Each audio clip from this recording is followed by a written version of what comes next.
แม่ชามหนึ่ง พอครับเนี่ย ไอ้นี่ว่าจะสั่ง เรียกว่า ขออนุญาตอ่านหัวชื่อว่า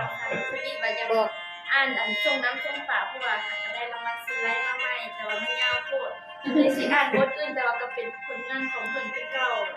ผลงานของผ่านออนสีประสาวง เดี๋ยวฟังเกม ขอ เฮ็ ง ดเด้ นางประกาศเซโดสายวาลิน เดี๋ยวฟังเกมเฮ็ดเด้ อ่านซื้อบทจะมีเพิ่นเอาความหวังของแม่ทุกคน acting ต้องมา ปีอันที่ดันลงสุดๆไปอ๋อ ฟังอย่างมีโอเคมาสเตอร์ตามเถินท่านว่ามีหลายคนก็หักดีอยู่แม่พ่อแม่หวังเมื่อหน้ายามสลาไก่เก บอกไปได้ หวัง เสียงแคน แต่ลูกเขาอาศัยคนคือคน มันดังกว่าเสียงคน คือดังเฮาพบไหมหวังอยากกินผลเลี้ยงคนเฮาเสมือนหักผลพลไม้ ดังกว่าเสียงคน อาศัยนวลมันนั้นที่หวนหวนสนองก็มอบให้ปลูกลูกไม้กับไม้ล้มนางล้ม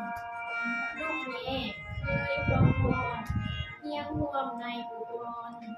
ย่ามเหนือโซลอนสาวเบาเพลวฟังไว้ อย่าได้ลืมอย่าได้ไล่ลืมเขาสองเขือเขาพ่อแม่เลี้ยงลูกมาแต่หญิงแดงแพงน้อยฝากยิ่งบอลใส่มือไข่ขี่พุ่นผู้เลี้ยงสิ้นต้นตัวป่า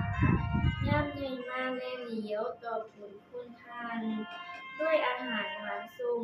ของกินซุ่มพ่อแม่เพื่อนจึงว่าลูกแท้ไทยรัฐเลี้ยงบ่เสียค่าเขาหมดหลายเล่าบ่ว่าหนานักป่ายังว่าไว้มีลูกหลายคน แต่บ่มีผลหยังต่อบุญคุณเฮา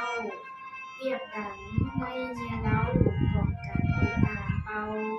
มีแต่เล่าใหญ่ลาหาเข้าใส่บ่มีคันว่าเป็นแบบนี้คือดังดวงดาวลูกเอ้ยนับว่ามีดวงหลายเดือนลอยนภาคุณแต่บ่เมี่ยงให้เห็นแสงทอดหาพอ บอสพอจันแจมแจ้งดวงเดียวพุ่นเป็นมาที่แล้ว